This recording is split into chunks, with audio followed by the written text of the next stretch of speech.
Merhaba, ben Muhammed Ali Beşiktaş. Ben Mert Kemancı. Ben Emir Kemancı. Merhabalar, ben Mehmet Özen.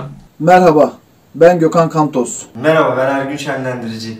Merhaba, ben Gencer Savaş. Merhaba, ben Serhan Yastıman. Merhabalar, ben Ceyhun Çelik'ten. Gecesini gündüzüne katan tüm sağlık çalışanlarımız için ve tüm milletimiz için arkadaşlarımızla beraber bu şarkıyı evden çalıyoruz.